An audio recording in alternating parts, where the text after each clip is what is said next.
Japan को दिखाते हुए ये मूवी स्टार्ट होती है, जहाँ पर हमें एक आदमी दिखाया जाता है जो कि क्रिमिनल था और वो पुलिस से बचते हुए भाग रहा था। अचानक उस क्रिमिनल को हार्ट अटैक हो जाता है, जिसकी वजह से वो मर जाता है। इसके बाद हमें बड़े क्रिमिनल्स दिखाए जाते हैं जिन्हें कानून ने कोई भी सजा नहीं दी थी। इसके अलावा और भी ऐसे लोग थे जो जेल में थे, वो सब के सब हार्ट अटैक की वजह से मारे जाते हैं। अब ये डेथ होना कोई नेचुरल नहीं था, बल्कि ये सब कुछ एक लड़का कर रहा था जिसका नाम होता है लाइट। असल में लाइट को एक एंशिएंट बुक मिली थी और वो कोई आम बुक नहीं थी, बल्कि वो एक डेथ नोट थी और जिसका नाम भी उस बुक में लिखा जाएगा वो मर जाएगा और मरने वाला उसी मेथड से मरेगा जो तरीका बुक में लिखा जाएगा। इसके अलावा ये बुक लोगों पर अपना कंट्रोल भी कर सकती है। अब क्योंकि लाइट को ये बुक मिली थी तो वो क्रिमिनल्स का नाम इस बुक में राइट करता जा रहा था ताकि बुराई को खत्म किया जा सके। सडन इतनी सारी डेथ्स होने की वजह से पूरी दुनिया में दहशत फैल जाती है और क्रिमिनल्स की दिलों में तो जैसे डर बैठ गया था। इस बात को लेकर गवर्नमेंट काफी हैरान थी। कुछ लोग इसे बुरे लोगों के लिए पनिशमेंट समझ रहे थे गॉड की तरफ से, जबकि कुछ लोग इसे कोइंसिडेंस ही समझ रहे थे, यानी ये सब कुछ इत्तेफाकन हो रहा है। यहाँ पर हम ये भी जान पाते हैं कि लाइट ने बुरे लोगों को मारने के बाद अपना एक नाम भी चूज कर लिया था। उसने अपना नाम चूज किया था कीरा। कुछ लोग तो कीरा को ही अपना हीरो समझ रहे थे और ये न्यूज पूरी दुनिया में काफी वायरल हो चुकी थी।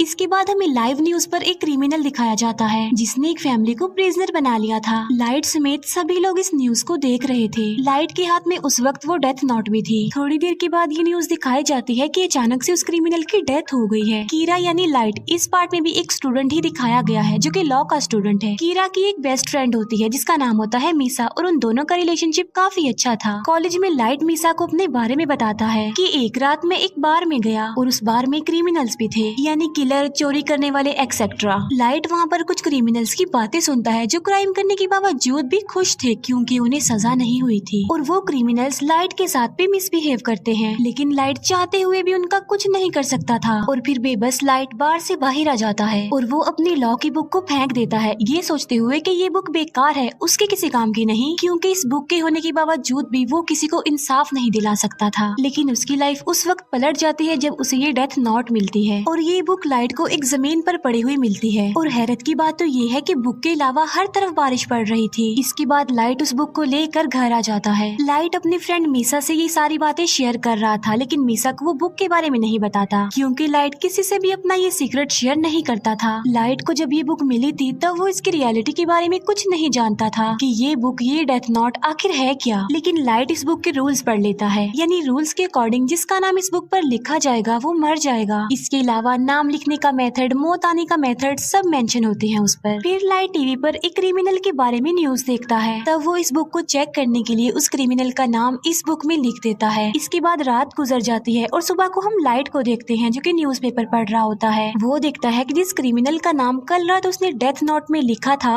वो मर चुका है। ये देखकर लाइट काफी शॉक्ड रह जाता है। इसके बाद भी लाइट को इस बुक पर बिलीफ नहीं आ रहा था, इसीलिए वो इस बुक को दोबारा चेक करना चाहता था और बुक को चेक करने के लिए लाइट उसी क्रिमिनल के पास जाता है जिसने बार में लाइट के साथ मिसबिहेव किया था और अब लाइट डेथ नोट में उसका भी नाम लिख देता है और साथ साथ वो उसकी मौत का तरीका भी लिख देता है। लाइट ने उसके लिए मौत का तरीका लिखा था हार्ट अटैक और देखते ही देखते थोड़ी देर में हार्ट अटैक की वजह से उसकी मौत हो जाती है और लाइट की आंखों के सामने ही वो क्रिमिनल अपना दम तोड़ देता है। ये देखकर लाइट और ज्यादा हैरान हो जाता है। अब क्योंकि लाइट ने सब कुछ अपनी आंखों से देख लिया था, इसीलिए उसे इस बुक पर यकीन आ गया था कि ये बुक और इसके रूल्स बिल्कुल सही काम करते हैं। लाइट जब वापस आ रहा होता है तब वो फर्स्ट टाइम इस बुक के गार्डियन से मिलता है और इस बुक का गार्डियन था एंजल ऑफ डेथ, यानी मौत का फरिश्ता। अब क्योंकि एंजल ऑफ डेथ देखने में काफी डरावना था, इसी वजह से लाइट उससे डर जाता है। लेकिन लाइट को बाद में ये बात पता चल जाती है कि जिसके पास ये बुक होगी एंजल ऑफ डेथ सिर्फ उसी को ही नजर आएगा।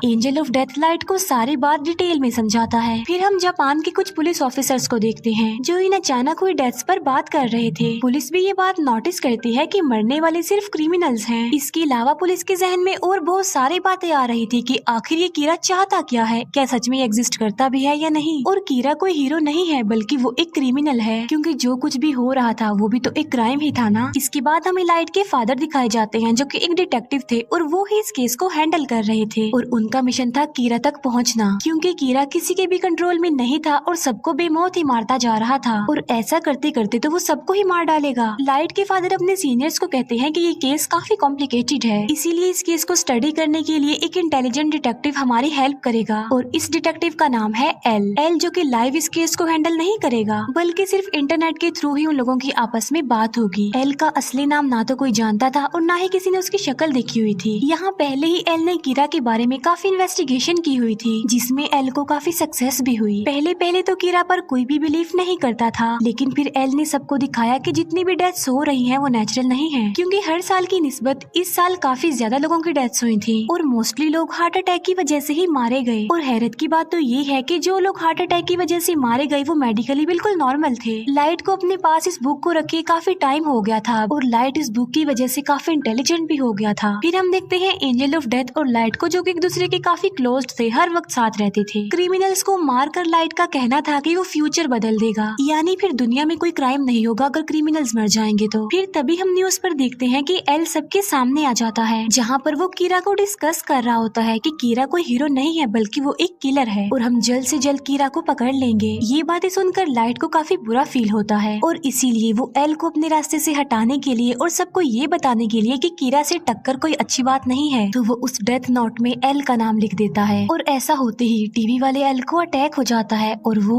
मर जाता है। सब लोग ये देखकर काफी हैरान रह जाते हैं और एल ये देखकर तो काफी खुश हो जाता है, लेकिन लाइट उस वक्त शॉक्ड हो जाता है जब उसे ये पता चलता है कि जो आदमी अभी अभी मरा है वो असली एल नहीं है। फिर हम देखते हैं कि असली एल सामने तो नहीं आता, लेकिन वो टीवी पर बात कर रहा होता है और वो कहता है कि कीरा मैं हूँ असली एल। और टीवी की ये ट्रांसमिशन सिर्फ जापान में ही सेंड की गई, जिससे ये बात तो क्लियर हो गई कि कीरा तुम जापान से ही बिलोंग करते हो। एल ये भी कहता है कि कीरा तुम सिर्फ उसी पर्सन को मार सकते हो जिसका नाम और शक्ल तुम जानते हो। ये देखकर लाइट को काफी गुस्सा आ जाता है और वो काफी वरिड भी था, क्योंकि अब तक वो ये सोचता आ रहा था कि वो नहीं पकड़ा जाएगा, लेकिन अब उसे फिक्र इस बात की थी कि उसका टक्कर लेने वाला एल जो आ गया है, क्योंकि लाइट ना तो उसका नाम जानता था और ना ही कभी उसने उसका फेस देखा था। इसके बाद एल और कीरा की इस फाइट के बारे में काफी डिस्कशन होती है। एल का कहना था कि मैं एक जस्टिस हूँ और कीरा एक किलर है, इसीलिए मैं कीरा को सजा दिलवाऊंगा। एंजल ऑफ डेथ भी इस मैटर में लाइट की कोई हेल्प नहीं कर सकता था, क्योंकि एंजल ऑफ डेथ बेशक बुक के मालिक को नजर आता है लेकिन वो किसी का साथ नहीं देता। फिर हम देखते हैं कि एल इन अचानक होने वाली डेथ्स का डाटा निकाल लेता है और वो ये जान पाता है कि ये डेथ स्कूल्स और कॉलेजेस की छुट्टी के बाद होती है। इसका मतलब ये है कि कीरा एक कॉलेज स्टूडेंट है। फिर सबका शक लाइट पर होता है, क्योंकि उसके फादर एक डिटेक्टिव भी थे और वो कीरा के केस पर इन्वेस्टिगेशन भी कर रहे थे। अब क्योंकि लाइट अपने फादर के डाटा पर एक्सेस कर सकता था, इसीलिए वो शक के दायरे में आ गया। अब क्योंकि वो ये बात जान चुके थे कि कीरा स्कूल्स और कॉलेजेस के ऑफ टाइम में लोगों को मारता है, इसीलिए लाइट अब स्कूल टाइम में भी लोगों को मारने लगा। अब यहाँ पर एल का डाउट और ज्यादा बढ़ जाता है कि वो एक स्टूडेंट ही है, इसीलिए कीरा ने हमारा ध्यान बटाने के लिए अब स्कूल्स टाइम में भी किलिंग्स करना शुरू कर दी हैं। एल को ये बात भी पता चल जाती है कि कीरा की एक्सेस डेटाबेस तक भी है, इसीलिए एल लाइट के फादर को बताता है कि कीरा डेटाबेस पर भी एक्सेस कर सकता है। तो या तो कीरा कोई पुलिस ऑफिसर है या फिर कोई अपना ही है। कुछ दिन बाद लाइट को रियलाइज होता है कि पुलिस उस पर नजर रख रही है। एल ने उसके पीछे कुछ डिटेक्टिव्स को लगाया हुआ है। लाइट एल को अपने रास्ते से हटाना चाहता था। एंजल ऑफ डेथ लाइट को बताता है कि मुझे सब पता होता है कि इंसान का नाम क्या है और इंसान की जिंदगी के कितने साल बाकी रह गए हैं। तब लाइट एंजल ऑफ डेथ को कहता है कि तुम मुझे एल का असली नाम बता दो, जिसके बदले में एंजल ऑफ डेथ लाइट की आधी जिंदगी ही मांग लेता है और इसके लिए लाइट साफ इनकार कर देता है। जो एजेंट लाइट के पीछे लगा हुआ था उससे जान छुड़ाने के लिए लाइट को एक आइडिया आता है। लाइट और मिसा एक बस में जाते हैं, जहाँ पर वो एजेंट भी लाइट के पीछे उस बस में चला जाता है। फिर लाइट उस एजेंट से पूछता है कि आखिर तुम मेरा पीछा क्यों कर रहे हो, जिस पर वो एजेंट कोई जवाब नहीं देता। तभी उस बस में एक क्रिमिनल आ जाता है जो बस के ड्राइवर पर गन पॉइंट कर देता है। लाइट ने वहाँ पर एक पेपर पर एक नोट लिखा था कि वो तुम्हें पकड़ लेगा तो तुम उससे गन छीन लेना, लेकिन सडन वो पेपर लाइट के हाथ से नीचे गिर जाता है और क्रिमिनल ये देखकर उस पेपर को अपने हाथ में ले लेता है और फिर उस क्रिमिनल की नजर एंजल ऑफ डेथ पर पड़ती है। क्रिमिनल एंजल ऑफ डेथ को काफी शूट करता है, लेकिन वो तो खुद मौत का फरिश्ता था,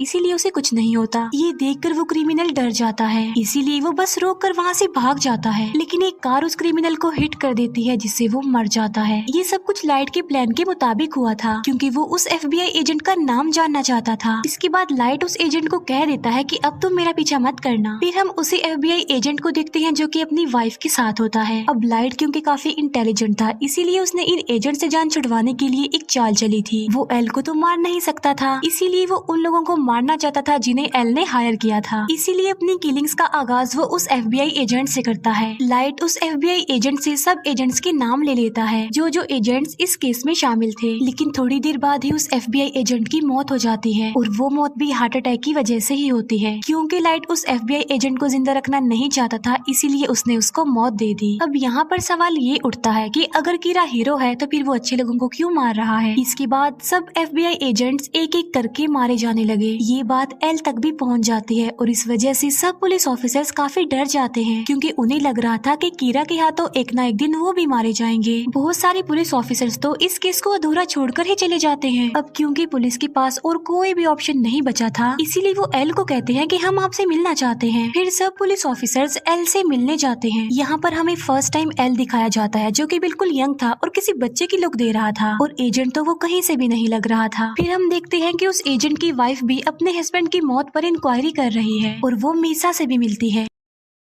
मीसा उस एजेंट की वाइफ को लाइट से मिलवाती है और उस एजेंट की वाइफ लाइट को पहली बार देखते ही जान लेती है और वो लाइट को कहती है कि तुम मेरा कुछ नहीं बिगाड़ सकते क्योंकि तुम मेरा असली नाम जो नहीं जानते। ये कहकर उस एजेंट की वाइफ वहाँ से चली जाती है। इस बात की वजह से मीसा काफी हैरान रह जाती है और लाइट भी काफी डर जाता है क्योंकि आहिस्ता आहिस्ता उसका ये राज खुलता जा रहा था। फिर हम देखते हैं एल को जो कि लाइट के रूम में कैमरास फिट करवा देता है। जब लाइट को ये बात पता चलती है कि उस पर नजर रखी जा रही है तो वो कोई भी ऐसी हरकत नहीं करता जिससे उस पर शक आए और वो बिल्कुल ऐसे ही रिएक्ट करता है जैसे वो कुछ भी नहीं जानता और सब कुछ नॉर्मल है। फिर एक दिन न्यूज पर एक क्रिमिनल के बारे में बताया जा रहा था। दूसरी तरफ सब लोग लाइट पर नजर रखे हुए थे कि अब वो कुछ करेगा, लेकिन वो क्रिमिनल मारा जाता है और लाइट ने तो टीवी पर भी नहीं देखा था। इस बात की वजह से एल के अलावा बाकी सारे लोगों का शक लाइट पर से हट जाता है। लेकिन हम देखते हैं कि लाइट सबकी नजर से छुप कर ये काम करता जा रहा था। इसका मतलब ये है कि वो लोगों को मारने से अभी भी बाज नहीं आया। इसके बाद लाइट के रूम से सारे कैमरास हटा दिए जाते हैं। यहाँ पर तो एकदम ऐसा लग रहा था कि जैसे सब कुछ नॉर्मल हो गया है, लेकिन जो एजेंट होती है वो अभी तक अपने हस्बैंड की डेथ की इंक्वायरी कर रही थी। वो एल को कॉल करके कहती है कि मैं अपनी जान को खतरे में डाल रही हूँ, लेकिन मैं ये साबित कर दूंगी कि लाइट ही कीरा है। इसीलिए वो एक जगह पर लाइट को बुलाती है जहाँ उसने मीसा को गन पॉइंट पर किया हुआ था और वो लाइट से ये बात मनवाना चाह रही थी कि वो ही कीरा है, लेकिन लाइट इस बात को मानने से इनकार कर देता है और मौके का फायदा उठाकर मीसा वहाँ से भाग जाती है। फिर उस एजेंट की वाइफ लाइट को शूट करने लगती है, लेकिन गलती से वो गोली मीसा को लग जाती है और मीसा वहीं पर ही मर जाती है। बाद में उस एजेंट की वाइफ खुद को भी मार लेती है। जो कुछ भी वहाँ पर हो रहा था वो सब कुछ रिकॉर्ड हो रहा था। इसके बाद पुलिस भी वहाँ पर आ जाती है। फिर हम देखते हैं लाइट और एंजल ऑफ डेथ आपस में बातें कर रहे हैं, जहाँ पर लाइट एंजल ऑफ डेथ को बता रहा होता है कि अभी अभी यहाँ पर जो कुछ भी हुआ वो मेरे प्लान में शामिल था। वो कहता है कि अब क्योंकि बुक का मालिक किसी भी चीज को अपने कंट्रोल में कर सकता है, इसीलिए जो कुछ भी वहाँ पर हुआ वो सब कुछ पहले ही लाइट ने उस बुक में लिख दिया था। इवन लाइट ने अपनी बेस्ट फ्रेंड को भी मरवा दिया। इसका मतलब ये है कि लाइट सच में एक शैतान ही है जिसने शैतान जैसा काम किया। फिर लाइट अपने फादर को कहता है कि मैं कीरा को पकड़ने के लिए आपका और आपके बाकी ऑफिसर्स का साथ दूंगा। लाइट ऐसा इसलिए करना चाह रहा था ताकि किसी का शक उस पर ना आ जाए और उसका राज हमेशा के लिए राज ही रहेगा और वो अपना काम भी करता जाएगा। लास्ट में वो एल से फेस टू फेस मिलता है और ये मूवी यहीं पर एंड हो जाती है। Thank you for watching.